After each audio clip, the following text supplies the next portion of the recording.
இருந்துச்சு. ஐயா எம்ஜிஆர் அவர்கள் வந்து தான் இதை ஆங்கிலத்தை பயிற்று மொழியாக மாற்றிட்டாங்க. என் நாட்டு அறிவியலை, என் நாட்டு புவியியலை, என் வரலாறை, என் வேளாண்மையை எதற்காக நான் ஆங்கிலத்தில் படிக்க வேண்டும் என்ற கேள்வி எழுப்பினால் உங்களிடத்தில் பதில் இருக்குதா? ஆங்கிலம் அறிவு என்றால் அடுத்தவன் மொழி எனக்கு எப்படி அறிவாகும்? அது லாங்குவேஜ், நாட் அ நாலேஜுங்கிற புரிதல் நமக்கு வரணும். ஏன்னா பிரிட்டனில் பள்ளிக்கூடம் போகாதவன் கூட நல்லா இங்கிலீஷ் பேசுவான், ஏன்னா அவன் தாய்மொழி. அதை புரிஞ்சுக்கணும். நம்முடைய அதாவது அண்ணல் காந்தியடிகள் சொல்கிறார்கள், தாய்மொழி கல்வி என்பது தாய்ப்பால் போன்றது. குழந்தைக்கு தாய்ப்பால் எவ்வளவு முக்கியமோ அவ்வளவு முக்கியம் தாய்மொழி கல்வின்னு. உலகத்தில் சாதனையாளன் எல்லோரும் தாய்மொழியில் கல்வி கற்றவன் தான். தாய்மொழியில் கற்றவன் படைக்கிறான், கல்லாதவன் பயன்படுத்துகிறான்.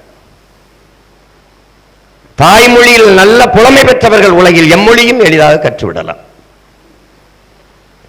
அதால் தமிழ் பயிற்று மொழி, ஆங்கிலம் கட்டாய பாடமொழி. உலகில் எல்லா மொழிகளும் எங்கள் விருப்ப மொழி. விரும்பினால் பிரெஞ்சு கற்றுப்போம். பிரான்ஸுக்கு போகணும், பிரெஞ்சு படிக்கணும்னா கற்றுக்கலாம்.